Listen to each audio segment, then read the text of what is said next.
panel discussion now. Can we have the speakers projected, the panelists? Can we have our panelists projected now? Thank you. So, on this panel, because we'll be sharing very briefly. I tell you, commemorative days is not a day for plenty talk. It's a day where we will all pick our own. You didn't hear call on me, and I think I heard everybody saying call on me, call on me. I saw Mama Tuti call on me. So it means everybody has a role. Like as Soda said, that we all have shared responsibility. You know, it's like a big cake, and everybody is taking their own bit. So on this panel, we are going to have, very quickly, in no particular order, let's please welcome the beautiful, delectable Mrs. Olushola. Please, let's please welcome. She's the coordinator AAF Widows Connect. At the foundation, there's an online engagement platform where things are shared. You know, developmental issues are shared on that platform. And we are proud to have the coordinator and president of Youth Connect. Please, let's celebrate her. Isn't she beautiful?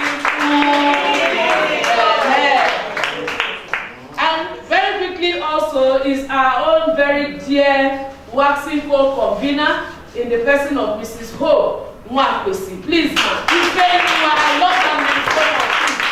Let's celebrate her as she comes and joins.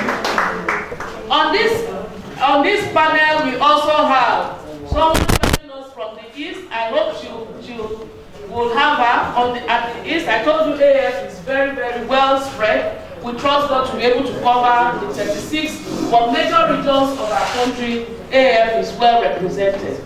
So we have joining us online is Mrs. Ukamaka Mata James. I'm trusting she will share her experience and also enrich this panel discussion. And we have Tinu Odubemi of Head High International Organization. She has a representative here. Please. The head of outreach, the head of road, that is always on the road, always interacting on the field, representing this panel. Yes, we have a he for she. Our he for she is a senior journalist at the BBC Africa. Please, let's make welcome Mr. Abayomi Bamidele. Oh, sister, celebrate him. Can we have the let it be rolling, as I call them, so that it can be captured in the Zoom recording? Thank you very much. I will celebrate you. Let's celebrate. It's also going to say our voices are not there. We are not seen. We are not supported. So we have a media representation on this panel. So ask him questions when we come to that question and answer. Yes, for the legal perspective, legal representation, your voices will be heard. Please, let's make welcome with a rousing applause the President, African Women Lawyers Association, Barrister Mrs. Mandy Aswawa. Please, let's celebrate her. Please, let's celebrate her. This woman is humanitarian, runs in her blood. Please celebrate her out of her very busy schedule. She's made it here to enrich our discussion on this auspicious day of International Widows Day 2022. Please. So, can we please have, okay, thank you very much. Can I have it? Thank you, panelists. Thank you so much for agreeing to come, to be here for us. So, we want to ask for each one of you just 3 questions to go, and I'm trusting that we will make this short.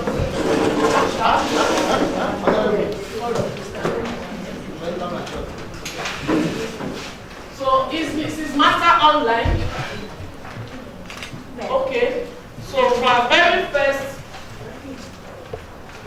question, so for everyone of you introducing, yes, in your introduction, we are expecting that you just please tell us briefly.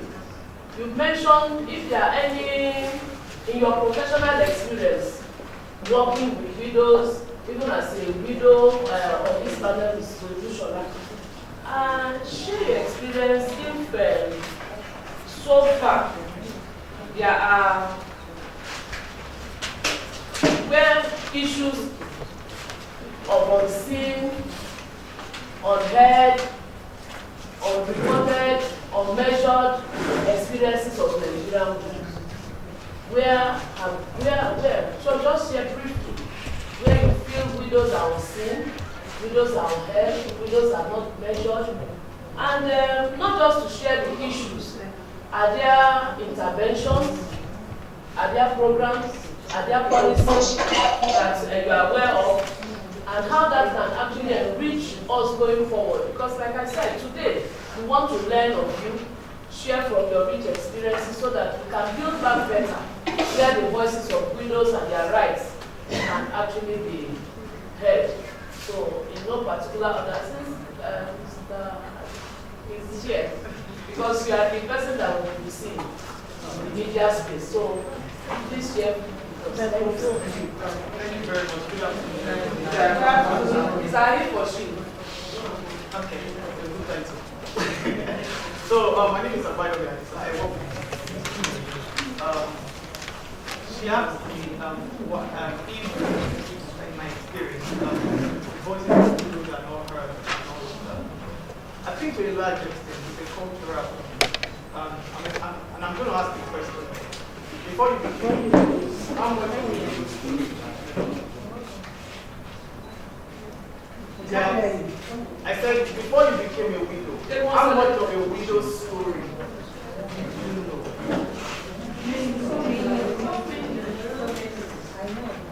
So, no, it's not your own actually. It's a function of are we speaking out? I'm going to start with my experience in 2008. The Brookings Institute has just pronounced Nigeria as the poverty capital of the world. And we're looking for the poorest of the poor in society to film a story. And I met this blind couple. And I met this blind couple, the man and the woman. They were both blind. Sorry, you are muted here. Why is this standing present? Oh, push it up. Push it upward. Oh. Okay. Hello? Hello? Hello? Hello? So, because those on Zoom have to also hear so that apologies, please. Can we have another one?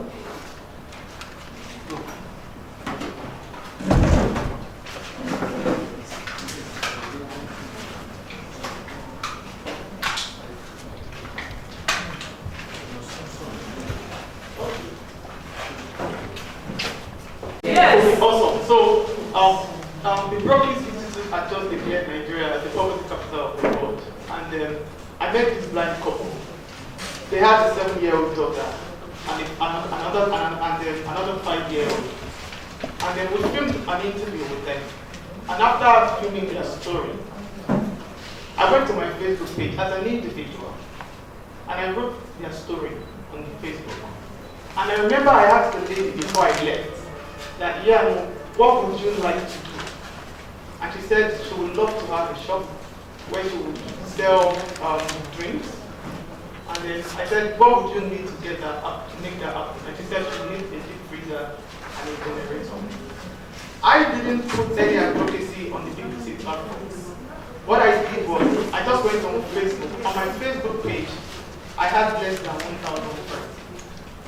I just wrote their story on Facebook. And when I did, I called on my friends that we needed to raise money for them. Their story was compelling enough that we were able to buy them a deep freezer, a power generating set, and we stocked up for them. Now imagine that your story is out there, and people know your story. And people know your story. Yes, and so imagine that people actually know your story. One of the things that I've seen demonstrated here today is part of the unseen and unheard thing. You have to tell us your testimony to believe you. Because your stories are not out there. I'll give you an instance. BBC Pidgin, for instance, has 5.5 million people on Facebook. Imagine your story going on Facebook, and BBC Pidgin published your story. On the average, 2 million people will see your story. Out of the 2 million people, somebody may do crowdfunding for you, and your dreams might come true. For instance, the BBC Pidgin, for instance, has a weekly audience reach of 2.1 million people. So every week, between Mondays and Saturdays, 2.1 million people read stories on BBC News. Imagine your story is on BBC News. I mean on BBC Pidgin. The problem we have really as journalists, or perhaps as a society, is that it's a cultural thing, I understand. That we are deceiving ourselves. I'm a potential widower. Or I may be, my wife is a widow. Every child that is born must die. So it says, you are at that stage now, I'm coming to that stage. Or my wife is coming to this stage. It's a reality of life. Even when the man dies at 80, the woman is still going to be a widow. So it's not a thing of stigma. If they stigmatize against us and we keep quiet, then we make it a custom. And what we are doing is that our kids would have to go through the same experiences that we are going through. So the challenge we have is that we want to talk to widows, they are shy. And I'm asking, why are you shy? I am going to die. It's a statement of fact. My wife is going to be a widow at some point. If I die today or I die at 70 or at 80, she's going to be a widow. So for every widow that is tormented and trampled upon, it's like an investment because you're going to be in that same position. So why are we shy? Why are we not happy to tell our stories? So it is the stigma, and I'm thinking that we should rise above the stigma. There are so many opportunities out there in the media if our stories can get out. But most times our stories are not out. Before this morning, I did a bit of content analysis on some of the Nigerian newspaper online stories. I didn't see, I didn't see many stories of widows there. Wow. So what we just hear widows. We don't humanize the word widow. We don't know the experiences and the pains of those we call widows. But when we know, and the media tells this story, then help will come. That is the truth. Because the stories, as a journalist, in my experience, the stories that are most successful for us are human angle stories. And there are no better stories than your story. So I think that we should be sorry. It's a burning passion. Thank you very much, sir. I hear BBC Pidgin. I hear days of the week. Which days again? So from Monday to Friday, Monday to Saturday, a weekly reach of 2.1 million. So there are programs you can leverage. Of course. Thank you. I've done it. Wow. Thank you so much.